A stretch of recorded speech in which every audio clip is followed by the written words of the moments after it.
question today from Alex S. He asked, how do you deal with a baseball bat being swung at you? Now, it's fairly complex, but still a simple question. The big thing is, do I know it's coming? For sake of argument, we'll say it's coming. If I don't know it's coming, it's hard to defend against the things that you're not aware of.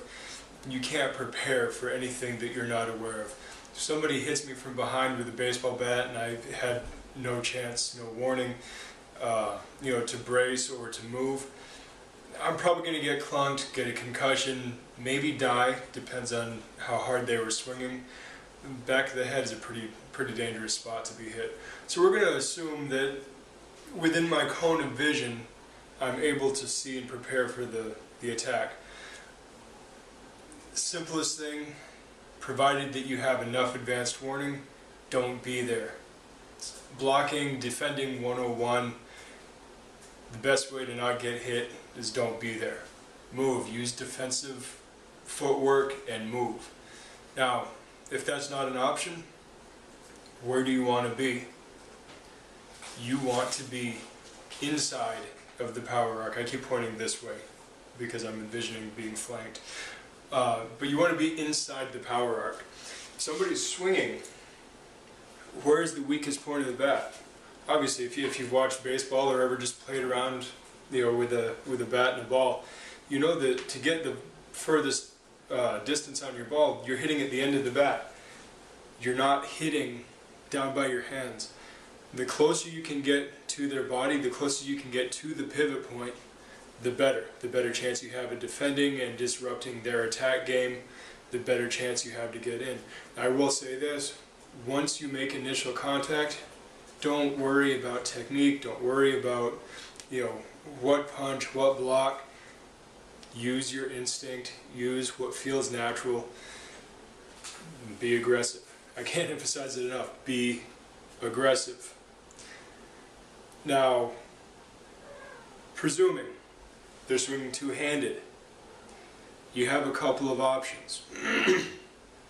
One, attack them at the close elbow. You attack them at the close elbow, there's a good chance you're going to do damage to their elbow, especially if they're really committed to the swing. We're also assuming that they're swinging the bat. They could be jabbing, they could be hacking down over the head. I mean, it could be a number of things. Could be using it as a kind of a battering ram, bracing, long bar kind of thing. We're just assuming classic baseball swing. Two-handed, kind of horizontal.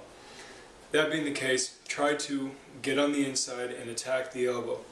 Once you're past where the hands are, you don't have to worry about the weapon anymore. It's as simple as that. Get on the inside and move. Do you have to use your arms to block?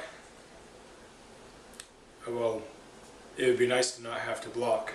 It's not something you want to absorb. Blocking is strictly for absorbing. There are totally different kinds of defensive tactics, and that'll come in another lesson.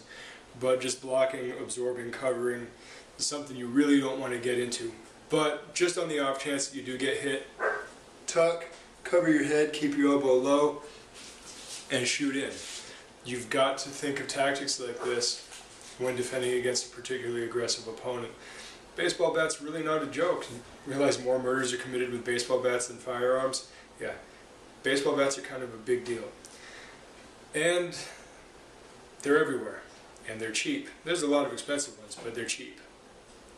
It's easy to get your hands on, and it's something that anybody can swing. Now, let's say you're going to be able to do some type of countering strategy where you defend, move, say you get out of the way, move in. That's fine. Generally speaking, in a self-defense situation, you want to get the fuck out. Just move, go, be gone.